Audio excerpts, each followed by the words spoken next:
seluruh guru di Indonesia.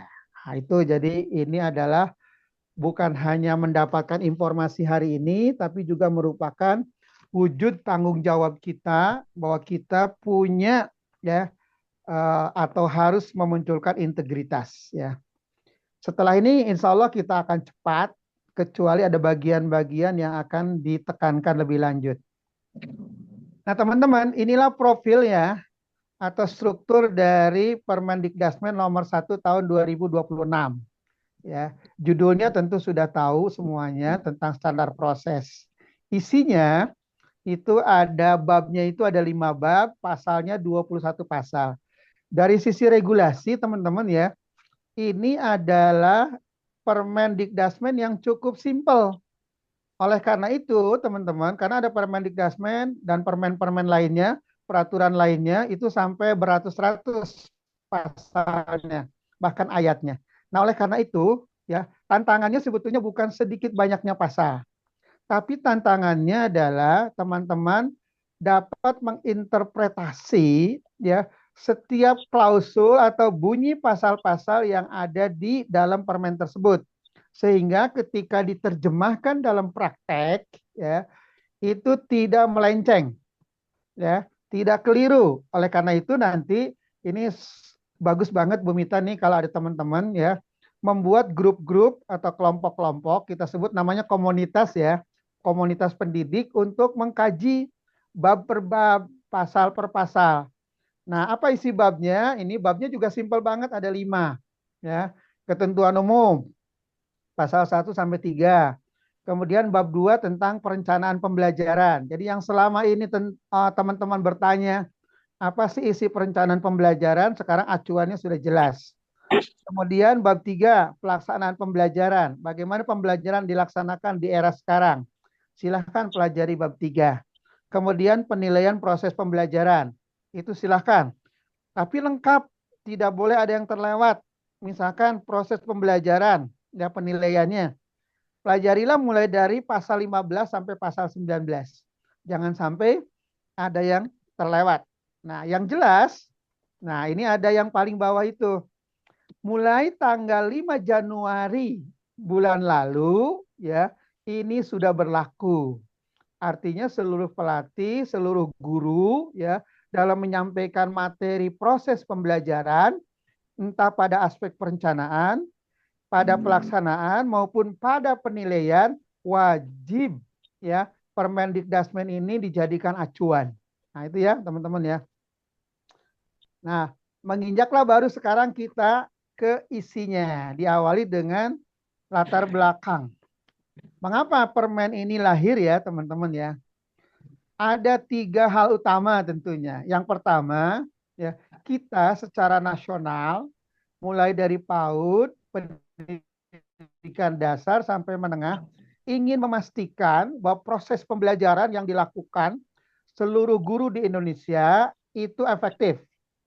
Nah, tentu makna efektif ini nanti perlu kita gali ya. Kemudian yang kedua, mendukung pencapaian standar kompetensi lulusan. Nah, artinya begini, ketika teman-teman itu yakin ya bahwa kita adalah guru, bahwa kita itu adalah pelatih, semua tindakannya itu untuk mewujudkan standar kompetensi lulusan. Oleh karena itu nanti standar kompetensi lulusan wajib juga dipelajari karena permen itu tidak berdiri sendiri tapi saling terkait. Yang kedua itu adalah apa? Dinamika perkembangan ilmu pengetahuan, teknologi, kemudian sosial. Ini sekarang cepat sekali, ya. Bahkan hari ini barangkali Bu Mita dapat informasi tertentu, besok informasinya sudah bergeser, bahkan bisa berubah total. Nah, jadi dengan apa namanya Permendikdasmen ini kita bisa menyesuaikan, gitu ya, bisa menyesuaikan kondisi-kondisi dan mudah-mudahan oleh karena itu beberapa hal di sini sebetulnya disampaikan secara fleksibel. Kemudian tentu yang ketiga, 2 alasan pertama itu ya bahwa permen ini menggantikan permen sebelumnya ya dengan permen yang sama maksudnya ya. Kemudian di sana ada berlaku ya, kepemberlakuan, dan pasti itu pemberlakuannya itu adalah terkait dengan PAUD kita. Kemudian pasti juga bahwa ini harus menjadi acuan. Ya, dan mudah-mudahan sekali lagi kita bisa mengambil ini semua menjadi acuan. Nah, lalu sekarang kita kepada substansinya. Ya. Karena cerita tentang standar harus dijawab lebih dulu, itu adalah pertanyaan apa itu standar. Ya. Pastikan ini ya. Nah, berdasarkan kajian, nah tentu ini juga saya ikut mengkaji ya, ada 3 hal yang perlu Ibu dan Bapak pegang dengan baik-baik ya. Standar proses itu nomor 1 adalah kriteria minimal proses pembelajaran. Artinya apa? Tindakan pembelajaran yang dilakukan oleh guru ya minimum itu mengikuti standar proses ini. Tentu maksimumnya akan berkembang ya. Kemudian ya, apa itu standar proses? Pedoman pelaksanaan pembelajaran. Kemudian apa itu standar proses? Arah untuk mencapai standar kompetensi lulusan. Tolong 3 hal ini dipegang ya oleh semua pelatih dan oleh semua guru-guru. Nah, di mana itu kita dapat pernyataannya? Itu ada di pasal 1 ayat 1. Itu pastikan teman-teman ya. Apa pasal 1? Nah, itu tertulis sekali di sana. Dalam peraturan menteri ini yang dimaksud dengan standar proses adalah kriteria minimal. Ya. Kemudian pasal 1 lagi ada lagi ya. Standar proses digunakan sebagai pedoman. Nah, itu ya. Jadi teman-teman itu pastikan. Nah, lanjut ya. Ruang lingkup sekarang. Ya.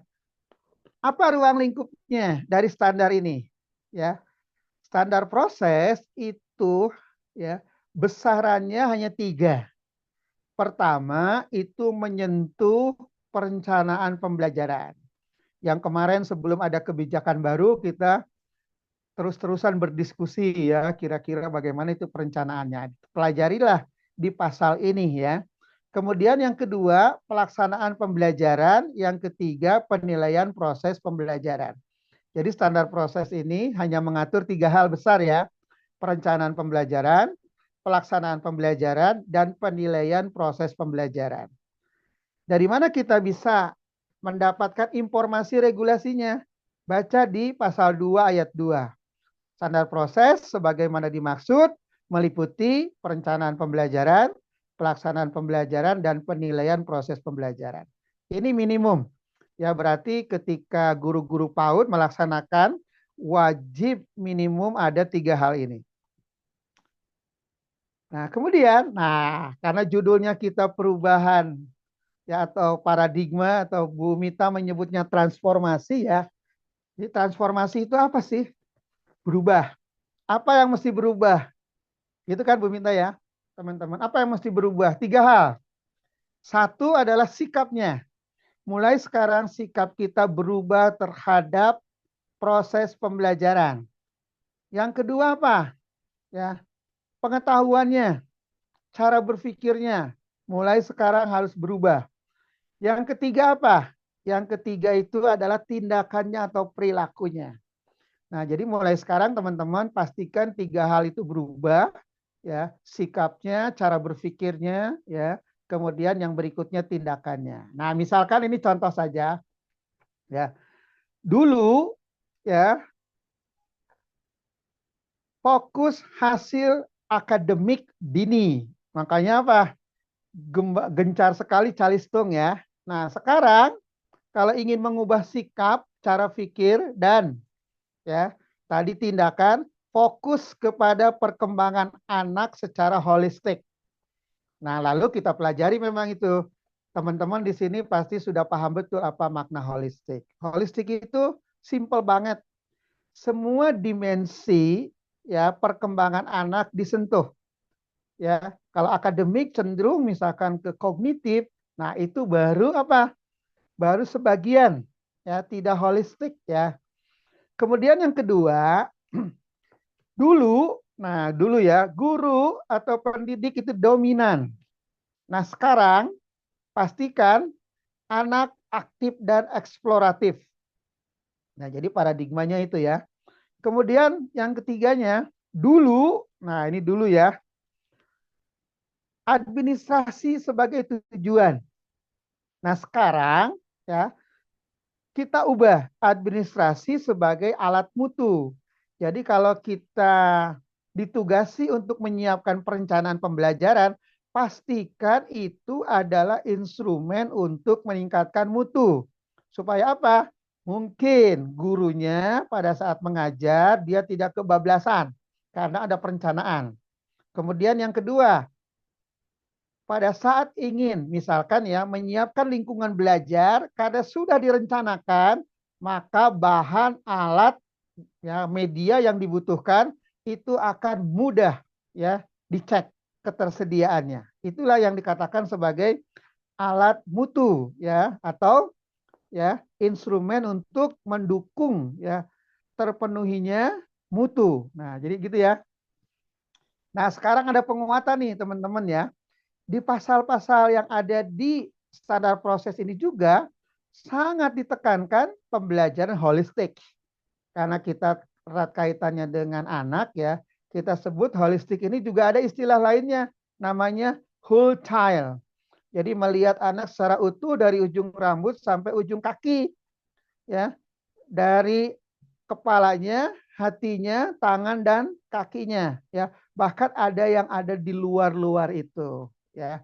Nah, di kita, ya, di regulasi kita, ya, holistik ini, whole child ini menyentuh 4 hal. Yang pertama pikirannya, kemudian hatinya, kemudian rasanya, kemudian raganya. Nah, nanti secara psikologi Bu Mita ini akan tahu yang terkait dengan fikir itu apa kira-kira ya. Kemudian yang terkait hati itu apa, terkait rasa itu apa, terkait raga itu apa. Sesungguhnya ini ceritanya adalah melihat anak sebagai sosok yang holistik ya. Nah, teman-teman, silahkan nanti dikaji di pasal 3 ayat 1 ya. Itu diberikan huruf tebal oleh saya. Proses pembelajaran dilaksanakan dengan saling memuliakan. Ini bahkan digarisbawahi. Berarti guru-guru dan para pelatih PAUD wajib memuliakan pikiran-pikiran yang keluar dari anak. Ya, emosi, perasaan, nilai-nilai yang keluar dari hati dan rasa anak. Ekspresi tubuh, tangan, kaki, gestur yang keluar dari anak. Itu harus dia apa? Direspon dengan memuliakan. Tentu nanti memuliakannya harus terukur. Terukurnya bagaimana? Silakan tuh kalimat berikutnya, teman-teman. Yaitu apa? Berkesadaran, prinsipnya ya, itu untuk menunjukkan keterukuran. Bermakna dan menggembirakan. Jadi memuliakannya harus dalam keadaan apa? Berkesadaran. Bermaknanya juga sama, berkesadaran. Memuliakannya juga sama, bermakna. Maaf itu terbalik ya. Kemudian ya memuliakan juga sama, harus menggembirakan. Ada nggak orang yang menggembirakan pihak lain tapi tidak menggembirakan pihak tertentu? Ada, namanya mengolok-ngolok ya. Ada satu sosok atau satu orang yang senang tapi satu orang yang terancam atau tersiksa rasanya, hatinya ya. Nah, itu tidak saling memuliakan. Jadi kita ingin digarisbawahi saling ya. Baik, lanjut ya Bu Mita ya. Iya. Nah, baru sekarang prinsipnya. Apakah cukup keterukuran itu? Tidak, ya. Tentu Ibu dan Bapak, ya, pengertian-pengertian umum itu harus dikaji secara baik, ya.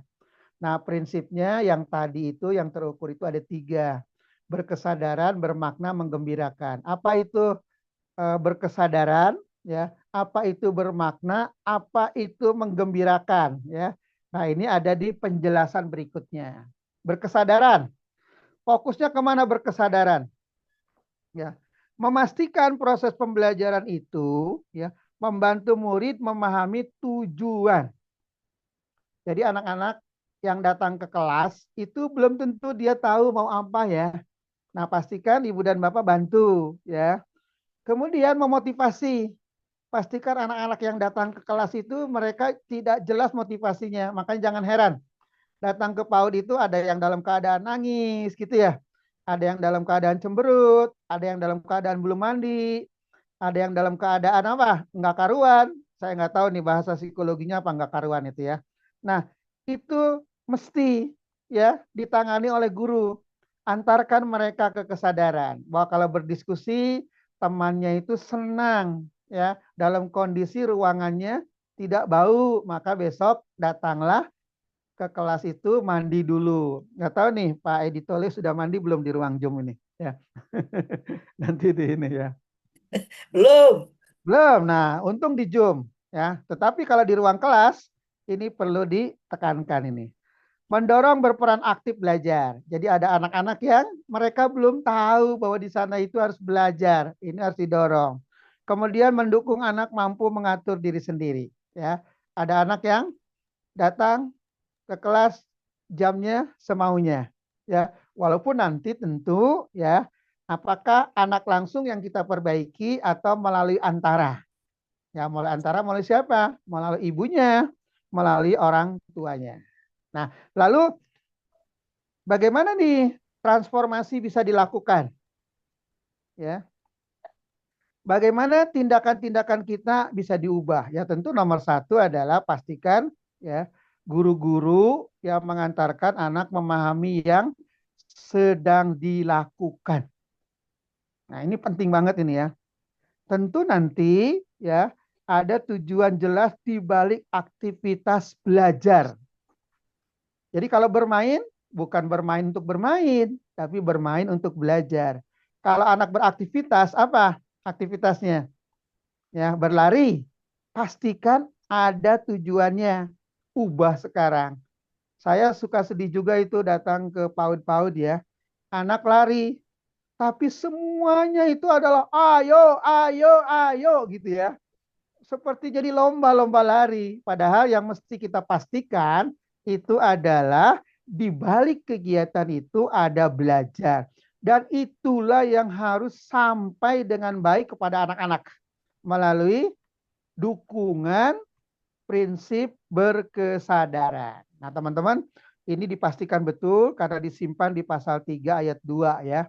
Itu pastikan ya bahwa proses ya berkesadaran itu merupakan pembelajaran yang membantu murid memahami tujuan pembelajaran sehingga termotivasi, aktif belajar dan mampu mengatur diri sendiri. Ya. Nah, gimana sih Pak Ali contohnya berkesadaran itu?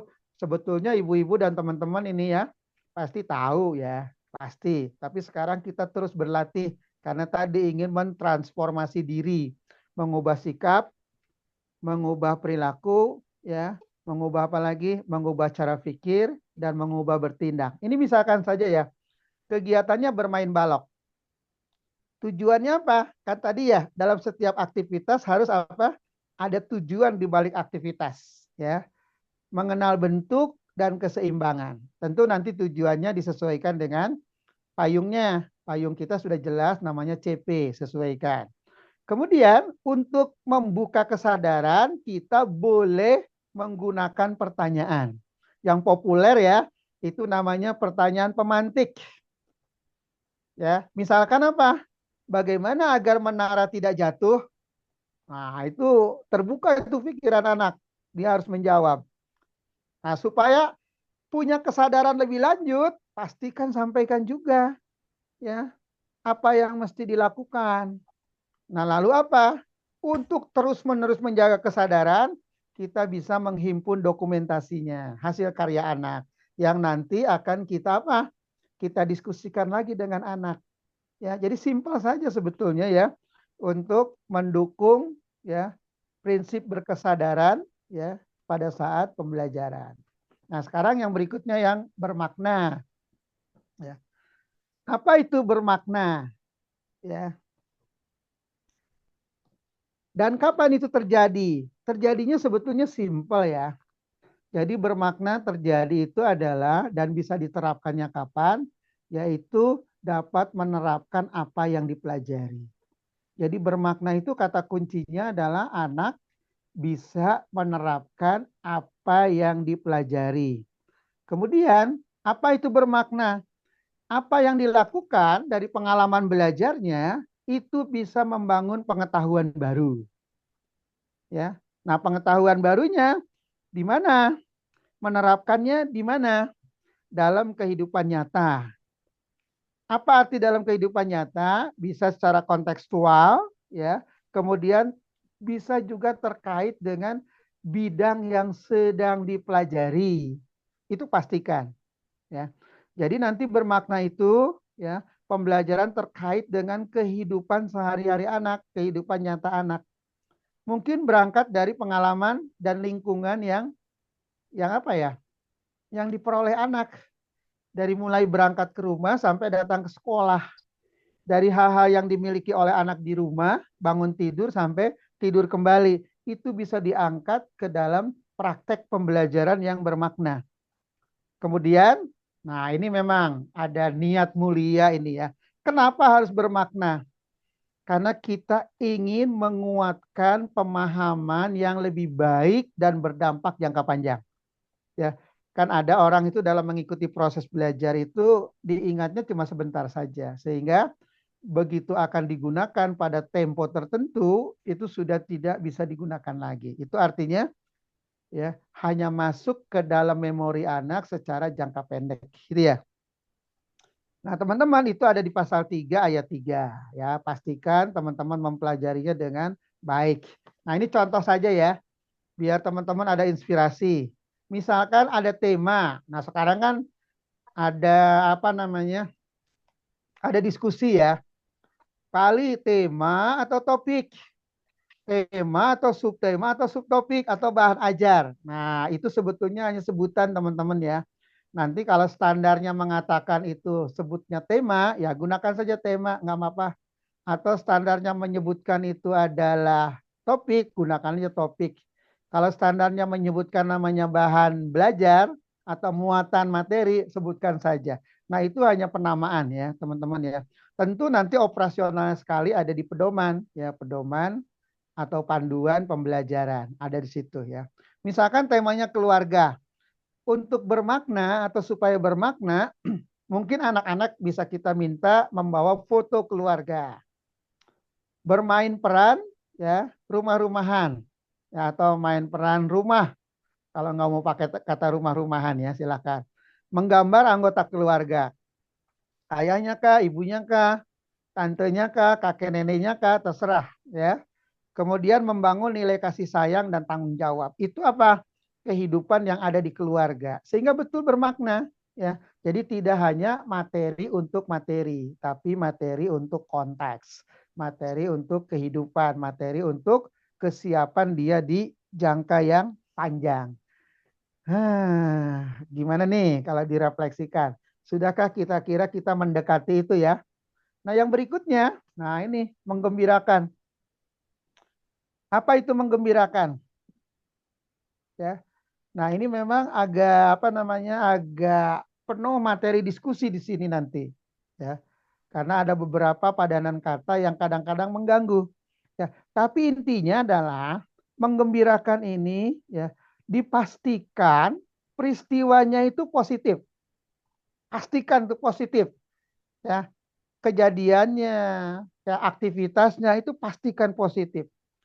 Pastikan itu ya menantang. Pastikan itu menyenangkan, pastikan itu memotivasi. Jadi menggembirakannya jangan mencelakakan gitu ya. Itu pastikan itu. Kemudian bagaimana nanti ya kita memberikan penguatan dalam praktek. Dalam bahasa ini adalah ditransformasi ya, ditransformasikan. Pastikan apa? Menjaga dan menumbuhkan perilaku positif. Lewat apa? Lewat bahasa. Lewat apa? Lewat interaksi. Lewat apa? Nah ini Bu Mita, karena tadi Bu moderator menyinggung saya ikut growth mindset, ini ada istilah teman-teman ya, PPB. Ini sebetulnya dibahasa Indonesiakan dari growth mindset. Pola pikir bertumbuh. Lawannya itu apa? PPT. Pola pikir tetap. Nah kalau menggembirakan, harus mengarah ke PPB, ya. Kemudian anak aktif dan antusias. Suasana aman dan nyaman. Tidak menekan dan tidak menakutkan. Jadi proses belajar yang baik itu terjadi ya suasananya suasana yang nyaman. Anak bebas dan leluasa mencoba tanpa takut salah. Kemudian belajar terasa menyenangkan dan memotivasi. Nah, silakan teman-teman ya. Kalau guru-guru yang belum bisa senyum, lakukan transformasi diri sekarang untuk bisa tersenyum. Guru yang selalu dengan bentakan, ubah sikapnya. Nah, ini transformasi ya. Guru yang ya menghalangi aktivitas anak, sekarang berikan keleluasaan. Nah, kenapa? Karena sudah jelas ada rujukannya pasal 3 ayat 4 ya. Jadi Ibu dan Bapak pastikan ke sana. Nah, hanya ini paling kali nih teman-teman ya. Bagaimana kita maknai di tempat-tempat kita bekerja agar kita cepat melakukan transformasi diri, ya. Pertama, jadilah guru yang ramah dan suportif. Tolong ya, koreksi ya. Kemudian, berikan kesempatan anak bebas bereksplorasi. Mungkin di ruang kelas, kita sebut indoor activity, atau dibawa keluar kelas, outdoor activity, atau pada saat kita ikut terlibat bermain sama dia. Jangan guru yang mendominasi, itu aneh lah ya. Keleluasaan bergerak, tadi ada olahraga ya. Kemudian terjadi interaksi dan dialog yang nyaman. Nah ini teman-teman, interaksi dan dialog ini sesungguhnya konsep pembelajaran mendalam yang diakui secara internasional. Bahkan apa?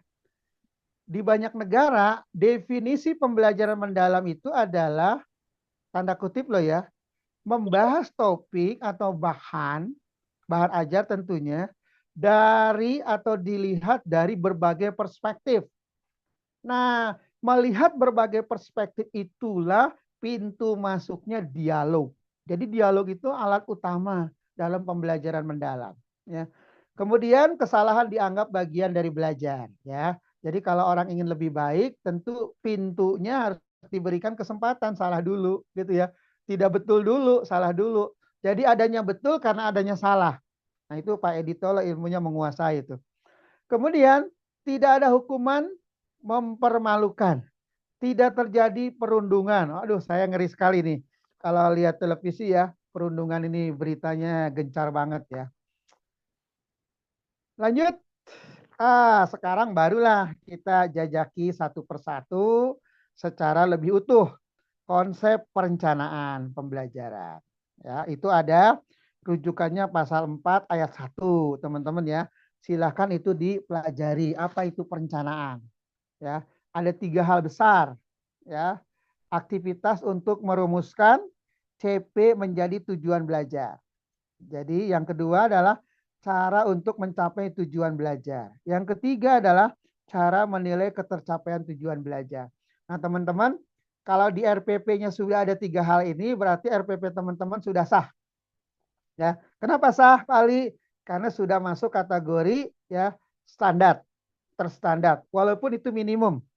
Ya, jadi simpulannya sederhana, bahwa perencanaan yang terstandar itu sesuai dengan permen ini minimum ada 3, menetapkan tujuan, menentukan langkah pembelajaran, kemudian menyiapkan penilaian. Siapa yang membuatnya? Nah, di sini transformasi kadang-kadang dihadapkan pada emosi, pada instan. Yang membuatnya adalah pendidiknya itu sendiri, pendidik PAUD.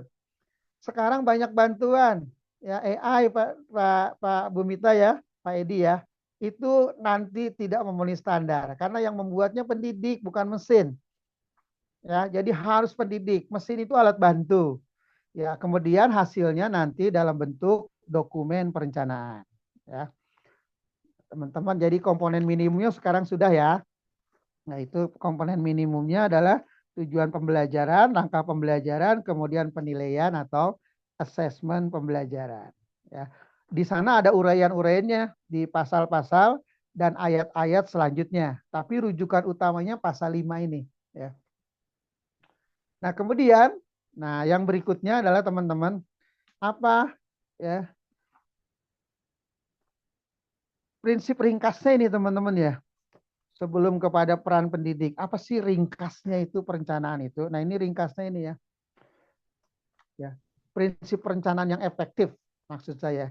Itu kalau mengacu kepada standar ini sebetulnya ringkas ya, tetapi mudah digunakan. Ya, kalau di PAUD nanti pastikan berbasis aktivitas bermain atau berbasis tanda kutip loh ya, yang memenuhi prinsip-prinsip bermain. Memuat variasi kegiatan. Nah, nanti teman-teman sudah hafal betul itu variasi kegiatan. Kalau di kegiatan main tuh ada yang namanya densitas sama intensitas. Memberi ruang fleksibilitas. Nah, ini jadi perencanaan itu tidak kaku ya. Kemudian menyertakan penguatan karakter. Kita sekarang didorong karakter, sudah terbit ya norma atau peraturan terkait dengan 7 kebiasaan anak Indonesia hebat. Kemudian juga sudah ada dorongan-dorongan yang lain yang tadi sudah disebutkan ya, holistik. Holistik ini menyentuh karakter juga ya. Nah, sekarang pelaksanaan pembelajaran. Nah, bagaimana pelaksanaan pembelajaran? Ya, pelaksanaan pembelajaran ya, teman-teman ya, itu erat kaitannya dengan menciptakan suasana belajar yang diikuti oleh anak. Ya. Ada 3 hal penting.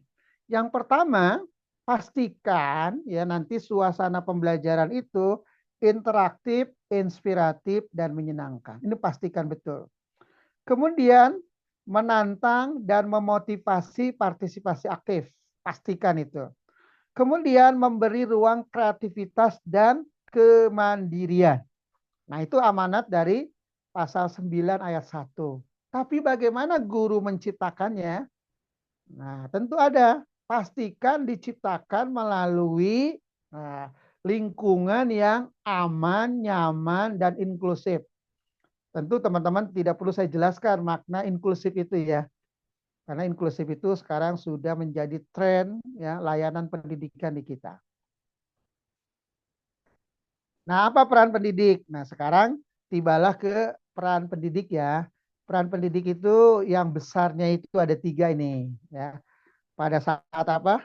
Pada saat menerapkan standar ini ya. Yang pertama keteladanan. Yang kedua pendampingan. Yang ketiga fasilitasi. Apa sih keteladanan itu? Pastikan si pendidik itu menunjukkan perilaku mulia. Apa perilaku mulia itu?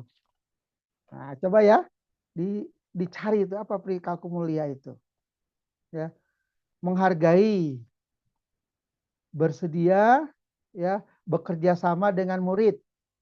Sekarang istilahnya kita murid ya. Ya. Kemudian pendampingan. Apa itu pendampingan? Ya. Pendampingan itu memberikan dukungan dan bimbingan. Kapan? Ya, saat proses pembelajaran dilakukan atau saat murid berada dalam proses belajar.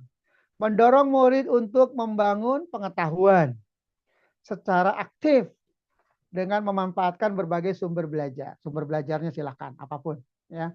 Tapi sekarang didorong juga ya pemanfaatan teknologi. Makanya Apaudi ya ingin mendorong semua guru PAUD di Indonesia melek teknologi. Semua pelatih ya bisa memberikan pembekalan pencerahan untuk pengemasan teknologi pembelajaran ya. Saya curi dengar ini dari Bu Mita ini ya. Katanya Apaudi juga akan menyelenggarakan pelatihan ini ya, pelatihan pengembangan ya konten pembelajaran digital interaktif. Kalau teman-teman ada waktu ikuti karena itu akan menjadi ya transformasi tanda kutip loh yang sangat dibutuhkan pada era pembelajaran mendatang. Ya, bahkan apa? Menjadi bagian dari standar minimum. Ya kecuali ya teman-teman mau mengundurkan diri ya dari praktisi PAUD, dari guru maupun jadi pelatih ya. Tapi kalau sekarang tidak bisa mengelak lagi karena sudah menjadi bagian dari standar. Ya, fasilitasi itu apa? Menyediakan akses dan kesempatan kepada siapa? Kepada anak. Nah, ini diatur di pasal 9. Artinya sudah masuk ke dalam kategori diperintahkan kepada teman-teman semuanya. Nah, kemudian pengalaman belajar inti apa aja? Itu ada di pasal 10. Ya, ada 3 pengalaman belajarnya. Pasti ini sudah maklum teman-teman ya. Memahami, mengaplikasi, merefleksi. Apa itu memahami? Ya, pengalaman belajar yang melibatkan murid untuk membangun sikap pengetahuan dan keterampilan dari berbagai sumber dan konteks. Jadi pengalaman belajarnya lengkap. Apa itu mengaplikasi? Pengalaman belajar yang melibatkan murid untuk menggunakan pengetahuan dalam situasi kehidupan nyata dan kontekstual. Ya. Apa itu merefleksi, mengevaluasi, dan memaknai? Kata-kata kuncinya itu, mengevaluasi dan memaknai. Apa yang dimaknainya? Proses belajarnya, kemudian juga hasilnya. Ya. Pasal 10 nanti ya, ayat 1 dan ayat yang lain-lainnya. Ya, ayat 2, ayat 3, ayat 4 itu harus dipelajari ya. Kemudian yang berikutnya ini contoh saja teman-teman ya untuk memandu menginspirasi untuk mendapatkan anak-anak pengalaman belajar yang utuh tadi, memahami, mengaplikasi, merefleksi. Ya, misalkan ini temanya air ya. Bagaimana kita mengantarkan mereka untuk memahami ya, itu mengenal sifat air. Sifat air bagaimana? Mengalir. Sifat air bagaimana? Basah. Kemudian nanti bagaimana aplikasinya atau mengaplikasikannya. Eksperimen menuang air ke wadah berbeda. Wadahnya apa? Mungkin bisa gelas, bisa mangkuk, bisa botol. Karena nanti ada hukum air akan mengikuti bentuk yang ditempatinya. Nah ini coba tuh, betul nggak? Nah kalau itu terjadi, ini anak itu akan berkembang secara holistik, secara utuh ya. Kemudian jangan lupa siklusnya harus utuh, merefleksi. Bagaimana merefleksikan diri yang sudah dipelajari dia pada tahapan mengaplikasi dan memahami. Ya, anak menceritakan apa yang terjadi, menceritakan apa yang tadi dia dapatkan saat proses pembelajaran. Gitu ya. Kemudian, nah kerangka pelaksanaan pembelajaran ya, itu ada 4 hal penting yang teman-teman harus kuasai nih. Dan ini dinormakan di dalam pasal 12 ayat 1. Ya, nomor 1 praktek pedagogik. Kemudian nomor 2 kemitraan pembelajaran. Nomor 3 lingkungan aman dan inklusif. Nomor 4 pemanfaatan teknologi. Ini yang nomor 4 itu yang tadi saya tekankan. Ya, pastikan ya teman-teman mulai sekarang mentransformasi diri untuk mengenali teknologi-teknologi yang digunakan dalam pembelajaran di PAUD. Karena itu bagian dari transformasi yang harus dilakukan. Apa sih praktek pedagogi? Nah, kita sekarang mulai ke atas lagi ya. Strategi pembelajaran dan penilaian yang berfokus pada pengalaman belajar untuk mencapai tujuan. Jadi nanti praktek pedagogi intinya itu adalah pada strategi pembelajaran dan penilaian yang akan digunakan. Ya. Kemudian lingkungan belajar, apa lingkungan belajar? Lingkungan belajar itu semua lingkungan yang bisa dijadikan sarana belajar anak. Baik fisik, virtual, maupun sosial. Dia bisa menciptakan atau mendukung suasana belajar. Tentu suasana belajarnya yang aman, nyaman, inklusif. Ya, ini pastikan. Lalu kemitraan. Kemitraan siapa?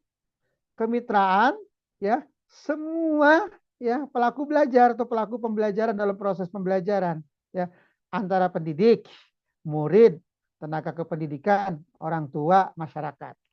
Beberapa waktu lalu saya pernah memberikan materi di materi seminar di topik tertentu ya. Itu bagaimana strategi membangun kolaborasi. Nanti ada modelnya.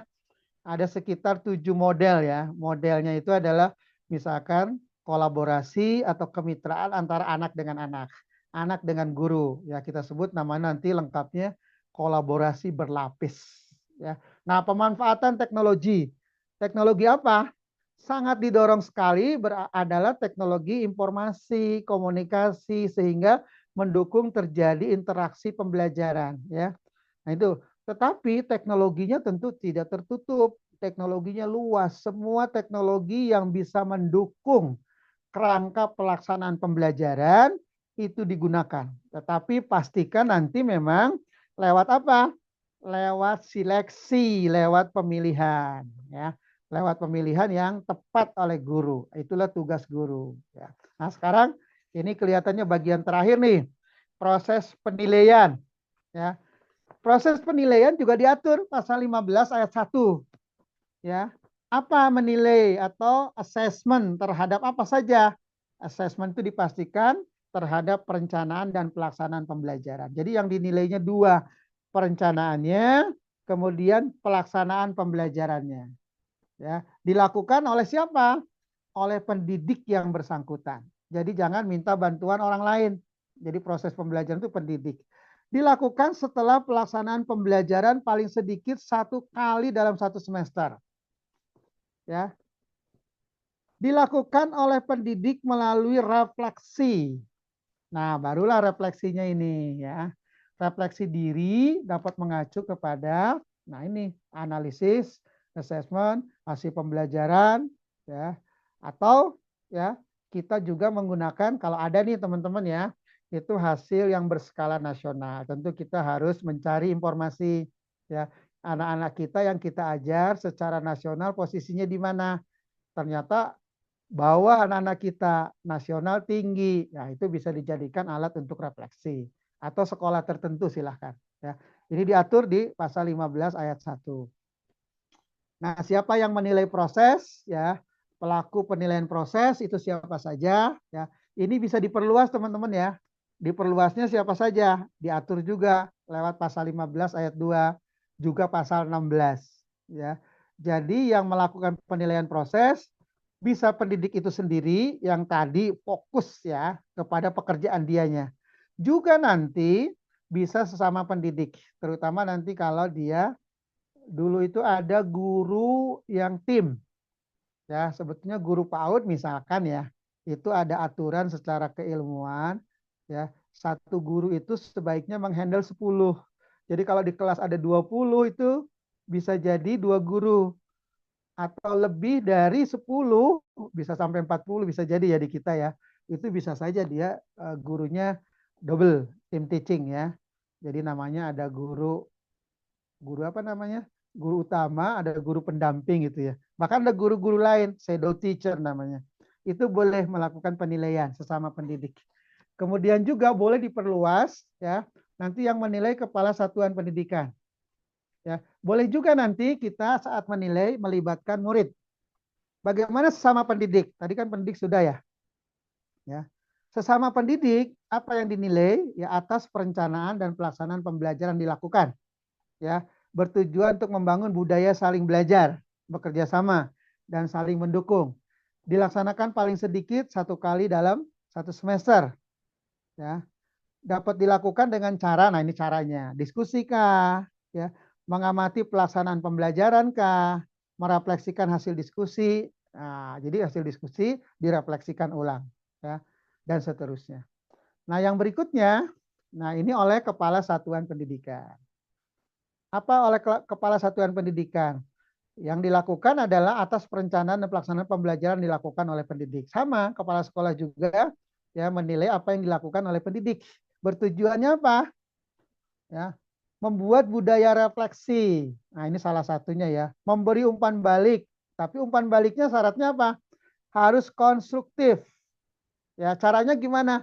Karena dia kepala sekolah lewat supervisi akademik. Ya, lewat analisis hasil belajar murid. Jadi kepala sekolah mungkin melihat apa? Laporan perkembangan ya. Entah per bulan, entah per semester, itu dijadikan dasar untuk menilai proses pembelajaran yang dilakukan oleh para guru di sekolah itu ya. Kemudian pastikan memang ya pemberian umpan balik itu berdasarkan hasil kegiatan nyata. Kita sebut namanya kegiatan-kegiatan yang sifatnya otentik, jangan ngarang-ngarang. Ada guru-guru yang kepala sekolah, maaf ini ya, yang informasinya tidak bisa dipercaya. Ya. Nah, yang berikutnya murid. Nah, murid sama nih, ya. Pastikan murid yang memang diajar langsung. Itulah yang boleh melakukan penilaian. Tujuannya apa? Mengembangkan kemandirian dan tanggung jawab murid misalkan ya. Kapan dilakukannya? Minimal 1 semester 1 kali. Bagaimana caranya? Nah, caranya ini ya, boleh survei refleksi pembelajaran. Catatan, ya, refleksi proses pembelajaran. Apalagi diskusi refleksi pembelajaran. Ya. Nah, oleh karena itu teman-teman ya, hasil-hasil apa namanya refleksi ya, kalau bisa itu ada catatannya karena itu akan menjadi bagian untuk ya penilaian yang dituntut sesuai dengan standar ini. Ini contoh saja ya. Apa instrumen yang bisa kita gunakan? Instrumennya terbuka ya teman-teman. Tapi aspek yang diamatinya silahkan ini. Ya, ada contohnya misalkan keterlibatan anak. Apalagi yang dinilainya variasi metode atau kegiatan bermain yang diikuti anak. Kalau dari sisi metode yang dilakukan oleh guru, penggunaan media yang dilakukan oleh guru, bahan dan alat yang dilakukan oleh anak, silahkan. Suasana kelas, kemudian interaksi guru dengan anak. Ya. Nah, kemudian ini contoh saja teman-teman ya, bagaimana mengubah kegiatan lama menjadi sesuai dengan standar proses. Tentu teman-teman harus apa, Ibu dan Bapak?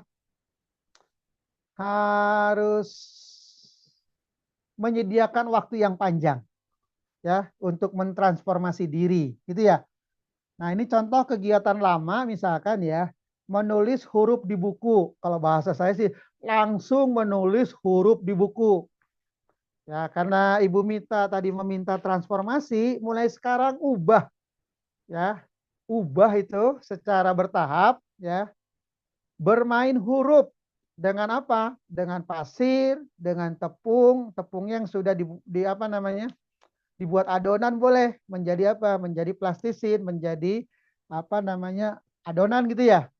Apa aktivitasnya? Boleh membentuk huruf dengan plastisin, mencari huruf di lingkungan kelas, refleksi lewat cerita dan lagu. Jadi sekarang ya cara-cara lama yang tadi menulis huruf langsung di buku ya, itu sekarang mulai secara bertahap diubah, ditransformasi menjadi bermain ya, yang di sana juga ada kegiatan-kegiatan untuk pengenalan huruf ya.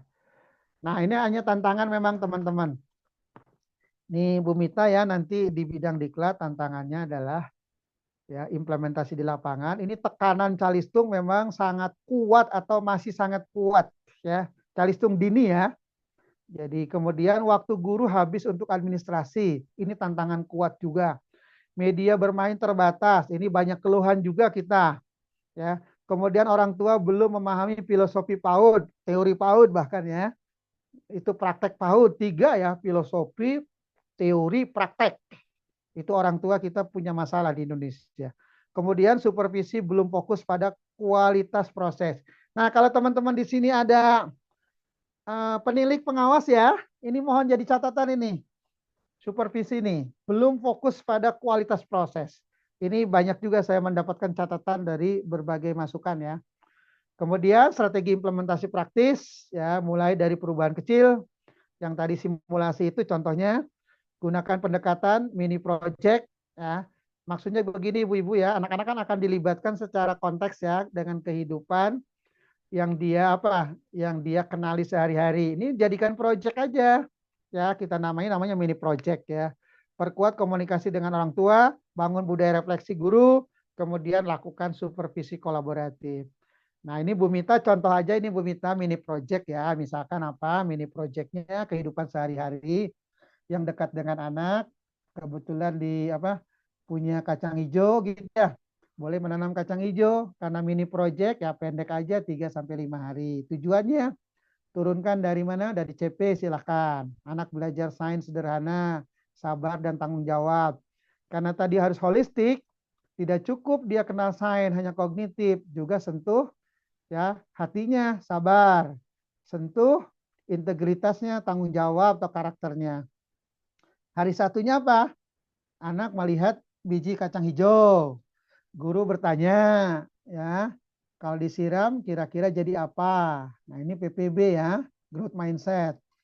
Anak menaruh biji kemudian dikapas ya. Di mana disimpannya? Di gelas plastik. Boleh juga mungkin di tempat lainnya ya, tergantung ketersediaan di lapangan. Hari keduanya apa? Anak menyiram, anak mengamati perubahan. Perubahan apa? Tumbuh akar, tumbuh daun.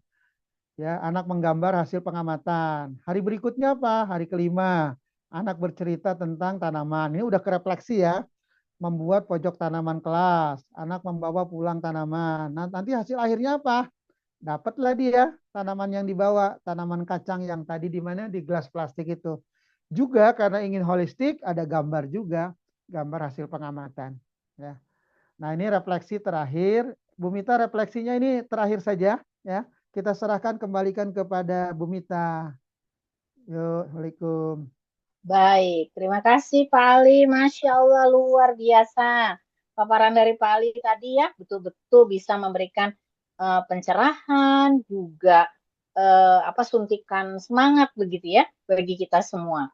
Karena apa namanya, yang pastinya harus kita kita hayati atau kita bawa di dalam diri kita adalah bahwa Permendikdasmen nomor 1 tahun 2026 ini bukan hanya sekedar dokumen administratif ya, tapi juga menjadi panduan kita bagaimana kita dapat menyentuh potensi terbaik dari anak didik kita ya. Jadi eh, apa namanya? Saya pikir ini banyak hal yang bisa apa kita pelajari dan terus terang Pak Ali, kita tadi saya membaca standar ini surprise karena standar-standar yang sebelumnya itu halamannya banyak sekali. Ini ya Allah simpel banget 9 ya Pak ya. Ya Allah kapan lagi coba ada peraturan sesimpel itu. Tidak sampai puluhan halaman. 9 halaman saya tadi lihat. Ya. Dan, tapi kemudian ketika kita lihat bagaimana Pak Ali menerangkan satu persatu babnya, jadinya gemuk banget ya. Banyak sekali yang harus kita apa namanya betul-betul harus kita telaah. Masya Allah nih Pak Ali, belum-belum nih sudah ada yang raise hand. Baik, Ya. kita masih punya waktu sekitar 15 menit. Kita bisa berikan 3 penanya ya. Ada yang raise hand, boleh. Kalau mau di chat juga boleh. Silakan Pak Zainal Arifin, boleh apa menyampaikan pertanyaannya. Baik, terima kasih Ibu. Kami dari Ya, Mangga. pengurus Himpau di Kabupaten Kutai Timur, Kalimantan Timur, Bu. Oke. Baik, silakan Pak. Terima kasih. Silakan Pak Jainal. Ya, ya kebetulan kami di UPI Siliwangi, Bumi Siliwangi begitu, untuk Wah, PG PAUD, Pak. oke ya. Ya. Insya Allah. Jadi yang dijelaskan Bapak ini standar proses ini pas sekali Pak timingnya, karena dari sistem pembelajaran saat ini yang digaungkan oleh pemerintah itu adalah pelaksanaan pembelajaran yang diakumulasi dengan deep learning dan PJBL, Pak, yang standar untuk proyek itu. Jadi pas sekali karena apa? Ada refleksi juga yang dilaksanakan dari hasil explore anak-anak itu yang nantinya dituangkan dalam media dan portofolionya gitu.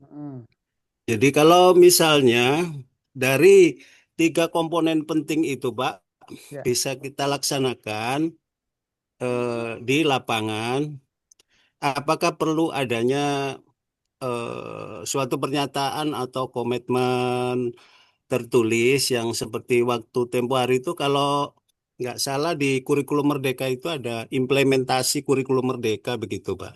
Jadi kalau untuk saat ini seperti kita integrasikan dengan PAUD HI maupun Deep Learning maupun PJBL itu, apakah sebaiknya kita melaksanakan juga seperti itu, Pak, sebuah pernyataan.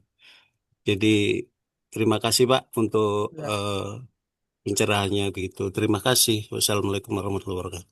Waalaikumsalam Waalaikumsalam. warahmatullahi wabarakatuh.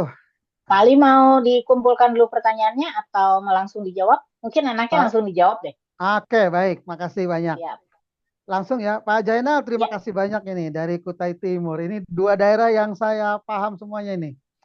Dari Kutai ya, Kalimantan Timur, kemudian juga UPI, Bumi Siliwangi ya. Jurusan PAUD ya Pak Jainal ya?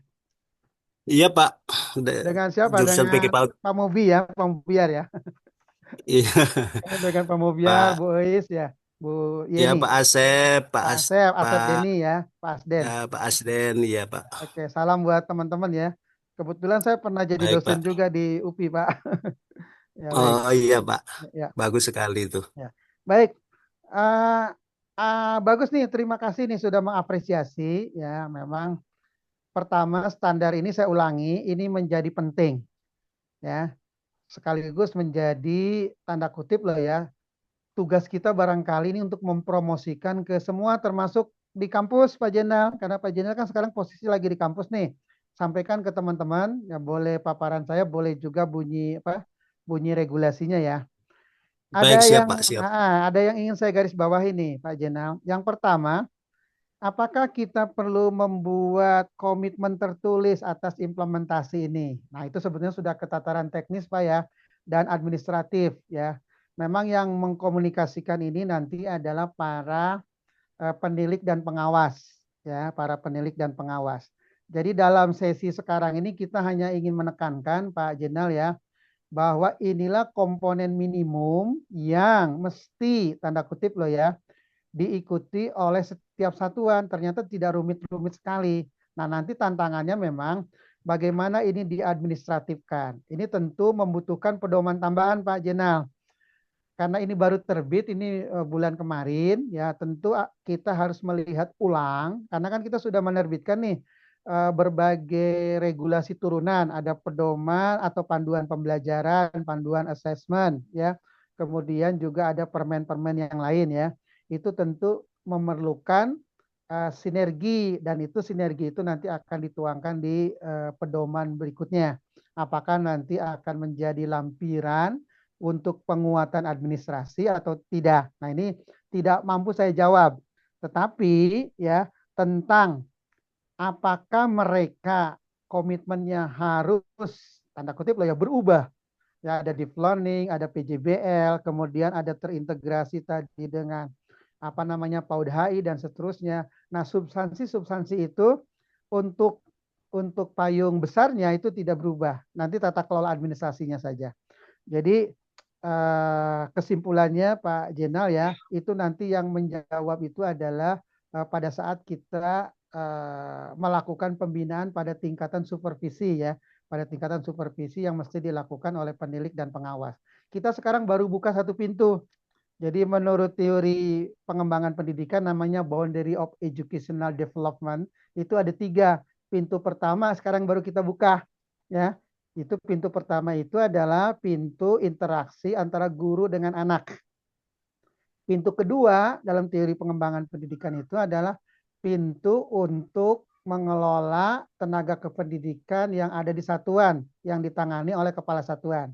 Nah, pintu ketiga itu adalah bagaimana menghubungkan antara policy kebijakan dengan satuan yang pintunya itu dibukanya oleh penilik pengawas.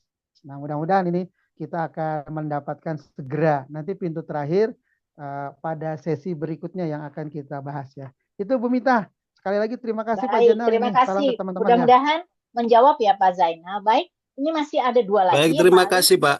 Yo, Itu sama-sama. sebuah semangat dan angin segar Pak. Kalau ada semacam begitu berarti ada semacam prioritas begitu. Terima Ya, kasih. ya, sama-sama Pak Jenal ya. Baik, selanjutnya silahkan Dang Ida.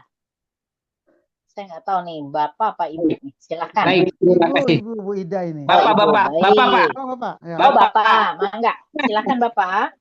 Terima kasih. Assalamualaikum warahmatullahi wabarakatuh. Salam. Bismillah, selamat sore Pak. Terima kasih atas kesempatannya Ibu dan Bapak. Saya Dang Ida Pak, mahasiswa RPL di UPI Pak. Oh ya. RPL Pak. Jadi Ya. saya memang mahasiswanya jadi guru akhirnya udah kepala 5 tapi masih disuruh belajar lagi, alhamdulillah. Nah, mensikapi ini Pak, mencermati dari tadi yang tentang kita harus transformasi di era baru ini melalui peraturan yang baru, yaitu dari Permendikbudristek yang nomor 1 tahun 2006 ini. Yang menggarisbawahi yang saya tangkap yang paling akhir Pak, karena ini adalah Dikdasmen. Tadi disampaikan bahwa bagaimana untuk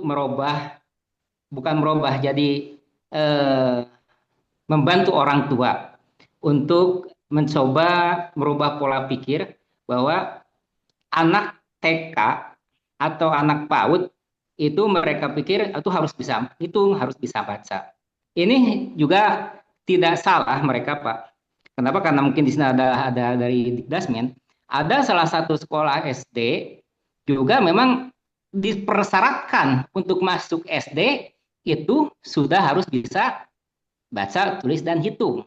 Nah, sementara orang tua itu simple kepada TK itu, pokoknya TK yang bisa anaknya keluar langsung bisa membaca, menulis, menghitung, itu jadi favorit. Nah, sementara kami di TK, apalagi dengan adanya deep learning seperti ini, apa kita tadi ada olah cipta, olah rasa, olah karsa, dan olahraga, menajamkan pikiran, menghaluskan rasa, memperkuat kemauan, dan menyehatkan jasmani. Sementara kita harus berorientasi pada murid, bebaskan segala ikatan, dengan suci hati mendekati sang anak, tidak meminta satu hak, tapi untuk menghamba kepada sang anak. Artinya di situ kita harus, tadi kata Bapak di atas, bahwa kita mengajar harus ridho ikhlas, tapi kita juga harus menghargai hak-hak anak, tidak memaksa. Nah, bagaimana halnya Pak? Nanti kita dengan semua stakeholder, terutama yang di sekolah dasar, supaya paradigma ini, bagaimana halnya untuk merubah paradigma orang tua yang dengan bantuan daripada sekolah dasar tadi, supaya tidak begitu memaksa persyaratan seperti itu Pak. Itu pada sebenarnya seperti itu Pak. Yang kedua, saya sangat tertarik sekali Pak dengan ini, artinya anak dituntut harus deep learning, tetapi yang terutama bagaimana kita menjelmakan seorang anak didik menjadi lebih paham, sementara gurunya sendiri ini dengan undang-undang yang baru dikeluarkan, ini kita harus langsung diimplementasikan. Mungkin saran saya memang tadi Pak, terima kasih, difasilitasi dengan adanya membentuk komunitas yang selanjutnya mungkin tidak cukup satu kali untuk mengadakan seminar seperti ini. Itu aja, terima kasih Pak. Assalamualaikum warahmatullahi wabarakatuh. Waalaikumsalam warahmatullahi wabarakatuh. Silakan Pak Ali. Ya, langsung ya. Ini terima kasih. Kalau salah menyapa ini Jang Ija ya. Mohon maaf ya. Ya, Dari betul Pak. mana Bapak ini? Pak. Bandung asli Pak. Sunda Pak asli Pak. Sunda. Sunda asli Pak. Orang mana Sundana? Bandung Cilin Pak, Gunung Halu. Cilin. Oke, baik. Masya Allah. Baik, makasih. Selamat juga ini ya mengikuti program RPL, karena RPL ini salah satu upaya untuk percepatan kualifikasi S1 ya. Betul. Dan terima kasih juga ini sudah merespon ya. Tadi Bu Mita mohon dicatat, kegiatan ini harus berulang-ulang kata Pak Jang Ida ini. Ya. Baik. Jadi begini nih, ada beberapa hal yang ingin saya garis bawahi. Yang pertama adalah paradigma orang tua, teman-teman ya. Jadi paradigma orang tua ini bagi saya nih, jujur aja nih ya, bagi saya orang tua meminta apapun saat di PAUD maupun SD nggak ada masalah kalau bagi saya. Kenapa nggak ada masalah Bu Mita? Karena orang tua itu nggak ngerti PAUD, ya. Orang tua itu dia belum paham tadi filosofinya, teorinya, praktek pendidikan yang betul. Jadi kalau orang tua menyampaikan apapun, ya itu baru sebatas mereka. Yang jadi masalah adalah, nah ini, ketika pihak satuan pendidikan merespon, bahkan meresponnya dengan keliru. Yang ingin calistung dikabulkan. Yang ingin tes calistung ke SD dikabulkan. Gitu ya. Sehingga menjadi satuan pendidikan kaporit, bukan favorit, Pak. Nah, di sini sebetulnya gapnya ya Pak Ida ya, Pak Jang Ida ya.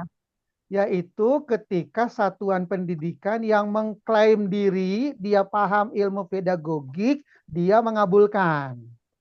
Katanya dia sudah kuliah S1 PAUD, S1 PGSD, bahkan sampai S3. kok ada sikap orang tua yang seperti ini dikabulkan? Ya, setuju, Pak. Tentu jawabannya untuk orang tua bukan menolak atau menerima. Jadi pihak sekolah yang harus menyiapkan berbagai opsi jawaban kepada orang tua. Kebetulan saya konsultan persekolahan dulu, Pak Jang Ida.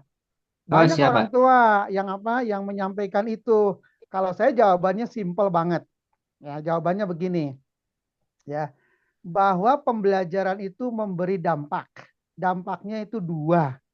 Salah satunya itu adalah dampak positif, salah duanya dampak negatif. Dampak positifnya apa? Misalkan begini, ya. Kalau kita mengajarkan baca tulis dengan benar, sudah transformasi diri, maka itu akan memberi manfaat kepada anak jangka panjang. Misalkan tadi melalui apa? Kegiatan main dan seterusnya.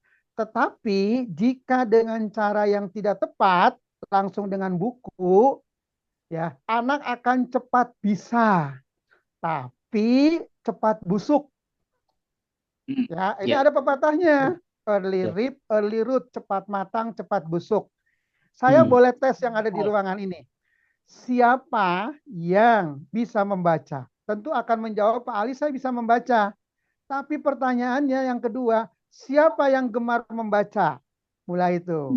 Nah, itulah jadi metode-metode yang tadi itu, ya, yang ingin apa? Ingin cepat, kita sebut namanya metode instan, itu akan membunuh kegemaran, minat membaca selanjutnya.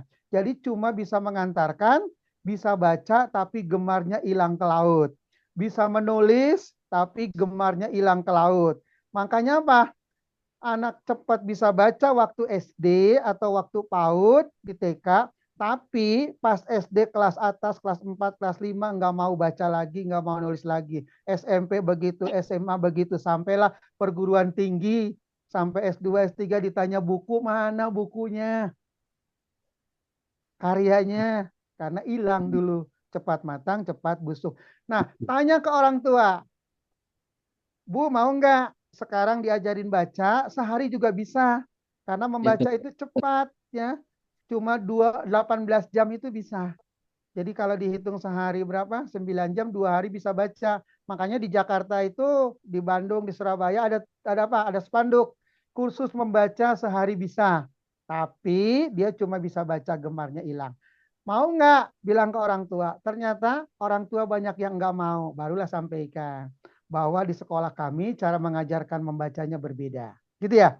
Nah itu ya. Ya. Nah jadi itu bukan cerita boleh tidak boleh, tapi kita perlu kasih opsi. Alhamdulillah di sekolah yang bersangkutan tidak ada satupun orang tuanya yang ingin anak bisa baca, tetapi besok gemar bacanya hilang. Oke. Kemudian yang kedua nih, kan tadi ceritanya ada SD yang mensyaratkan. Ini sama dengan pertanyaan Pak Jainal tadi. Ini pintu keduanya nanti ada di penilik pengawas. Nah, jadi kalau penilik pengawas nanti sudah diatur tugasnya dengan cukup baik ya. Mungkin bisa memfinalti sekolah-sekolah yang seperti itu. Ya. Sekolah favorit menjadi sekolah favorit. Itulah sebetulnya kemarin idenya bagaimana penilik pengawas itu bisa mendampingi satuan pendidikan. Biar hal-hal yang seperti Bapak sampaikan barusan itu teraping, terasuh, terpantau terus-menerus. Itu makna pendamping itu. Makanya kita berharap nanti mudah-mudahan ini ya ada yang disebut namanya sinergi vertikal. Kalau dibetulkan di PAUD, betul juga di SD, betul juga di SMP, SMA sampai perguruan tinggi. Nah, itu kita sebut namanya sinergi vertikal. Kemarin sebetulnya beberapa kota kabupaten sudah ada yang mencoba bahwa pengawas itu sifatnya apa? Multi level, yang mengawas di PAUD ya di SD, SMP, gitu ya. 3 itu. Nah, tapi sekarang kita akan pantau tuh kalau itu cukup baik kita bisa normakan. Itu ya Pak Jangida, kembali ke Bu Mita. Ya, sama-sama. Baik, terima kasih. Sebetulnya waktu kita tinggal 1 menit, tapi saya tadi melihat ada Ibu Saida yang sudah angkat tangan dari tadi, pasti capek nih gitu, cangkel tangannya. Jadi kami izinkan terakhir untuk Ibu Silakan. Saidah. Baik, terima Silakan Bu kasih Bu Saidah. Mita. Alhamdulillah saya bisa berbicara langsung dengan Ketua APP APAUDI, bersilaturahmi dengan Bu Mita dan seluruh teman-teman. Ya. Bangga sekali menjadi anggota APAUDI, Bu Mita, karena Alhamdulillah. isu yang dibahasnya Alhamdulillah. sangat up to date. Ini dalam kapasitas saya sebagai anggota juga sebagai pengawas di Taman Kanak-Kanak. Kekhawatiran-kekhawatiran yang tadi disampaikan oleh teman-teman memang betul terjadi.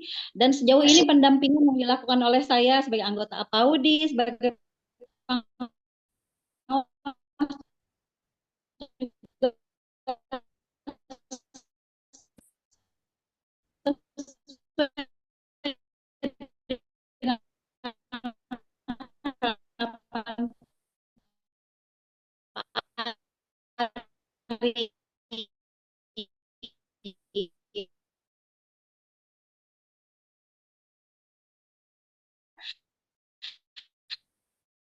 disebutkan oleh lulusan, prinsip pembelajaran mendalam,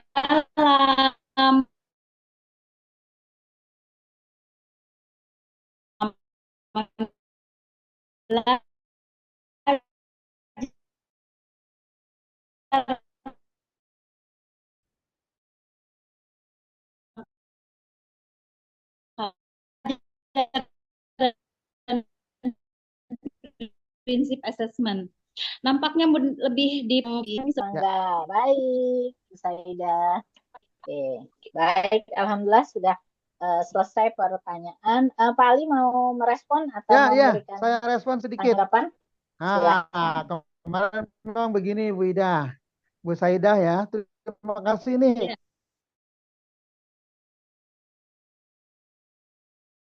Memang Bu Saidah itu kemarin tuh pola pikirnya begini.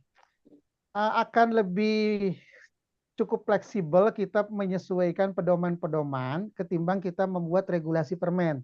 Jadi nanti memang ada review lagi Bu Saidah ya. Tapi tentu ini butuh waktu ya. Kemudian juga butuh dukungan-dukungan lainnya ya. Tapi yang berangsur-angsung terbit Bu Saidah ya, meskipun nanti panduan tadi apa? Panduan pembelajaran dan assessment ya masih yang 2025, sementara prosesnya sekarang terbit 2026. Kemarin juga sudah terbit yang CP terbaru ya. Nah, itu ya. Jadi silakan saja nanti diikuti disesuaikan ya itu dengan permen standar ini, standar proses ini. Beberapa hal itu mulai disesuaikan saja. Jadi Puskur memang sedang coba nanti analisa.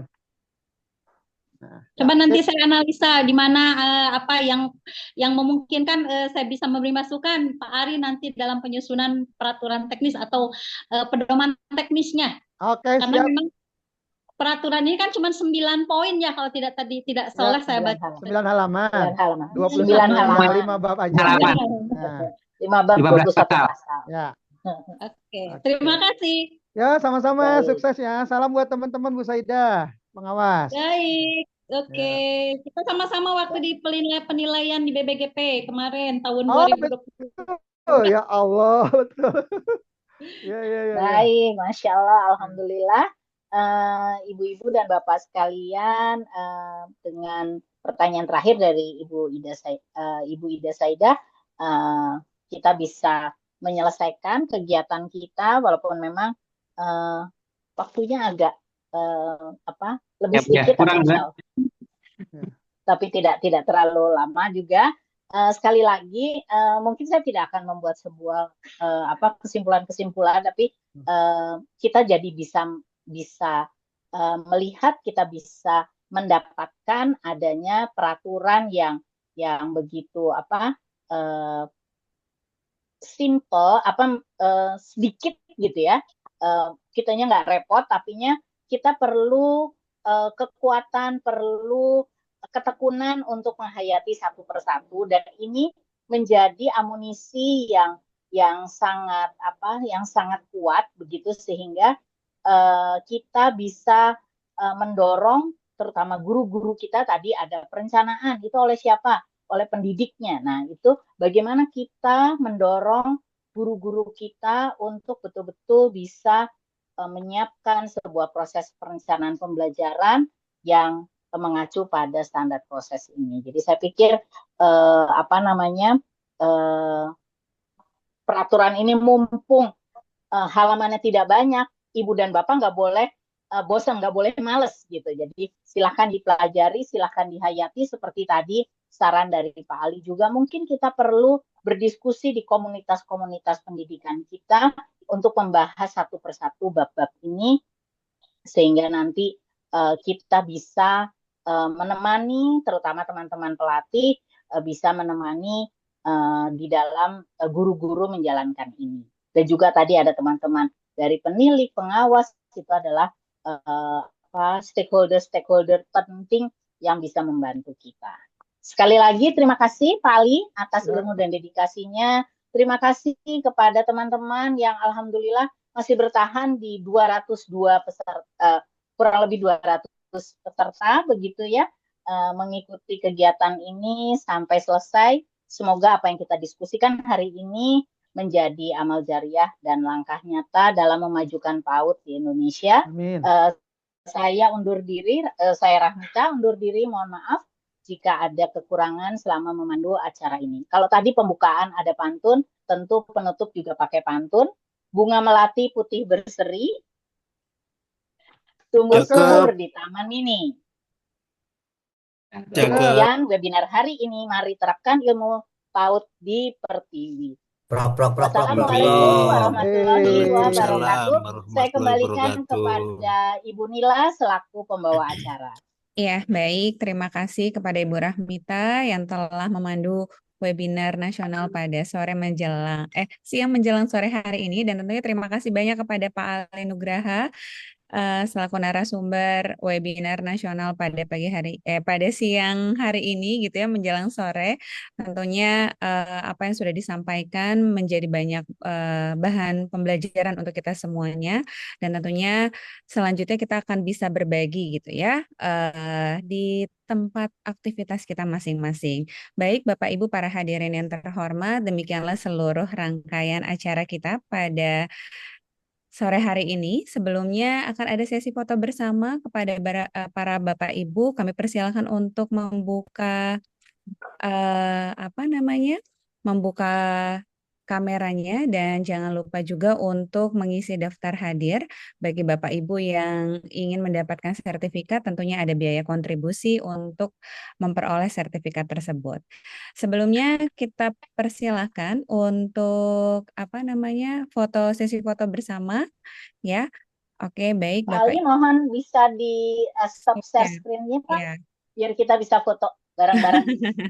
Baik, terima kasih. Silakan dibuka kameranya Bapak dan Ibu. Boleh bantu untuk foto kita. Oke, baik, silakan untuk yang belum membuka kameranya, dimohon untuk segera buka kamera. Senyumnya lama ya, soalnya kita nggak tahu di halaman berapa. Oke, izin, ini ada 8 slide. Kita ambil dulu slide pertama. Ya, kita nggak tahu slide di mana, pokoknya senyum terus, tahan senyumnya. Terus senyumnya terus. 1, oke. Apa nggak tahu kita di halaman berapa? Senyum 1 dan 3. Senyum cemerlang sudah itu. Oke, lanjut 3. Belum, masih senyum. Senyum. Ya, senyum. 3. Tetap bernapas. Yes, tetap bernapas, jangan sampai terhenti. Oke, slide keempat. Acara kita di live streaming slide kelima. Mbak Gita. Ya, siap. Ya, untuk rekamannya kita akan nanti upload ya. Nanti akan diupload. Slide ke-6. Materinya bisa di-share nggak? Slide ke-7. Oke. Dan terakhir. Dan slide terakhir. Ya. Masih, siapa tahu kita balik lagi. Oke, terima kasih. Baik, terima kasih. Ya, terima kasih Pak Ali Nugraha. Salam Sama-sama. dari Kutai Timur. Oke, ya. Saya sebetulnya sering ke Samarinda, Pak Jenal. Oh iya, Pak. Iya, saya punya rumah di Samarinda, di Basuki Rahmat. Iya. Ya. Baik, Oh iya, terima bisa kasih mampir, Bapak Pak. dan Ya, insya Allah. Ya, Baik, Iya, terima Pak. kasih Bapak dan Ibu. Demikianlah acara webinar nasional kita pada sore hari ini. Kita tutup dengan mengucapkan hamdalah. Alhamdulillahirabbil alamin. Sampai ketemu. Alhamdulillahirobbilalamin. Ya, Terima kasih sampai banyak ketemu di semuanya. webinar selanjutnya. Ditunggu tentunya partisipasi Bapak dan Ibu untuk webinar nasional dari APAUD. Terima kasih, saya undur diri. Mohon maaf atas segala kekurangannya. Wabillahi taufiq wal hidayah. Wassalamualaikum warahmatullahi wabarakatuh. Waalaikumsalam. Waalaikumsalam warahmatullahi wabarakatuh. Absensinya, Jangan lupa Bu. absen ya, silakan. Di Ada share di di mana sih? Kalau tadi bisa di absen chat. sudah di chat, kolom di chat chat, ya. Di chat ya Bapak Ya, Ibu. sudah ada, Oke, silakan. ditampilkan lagi boleh.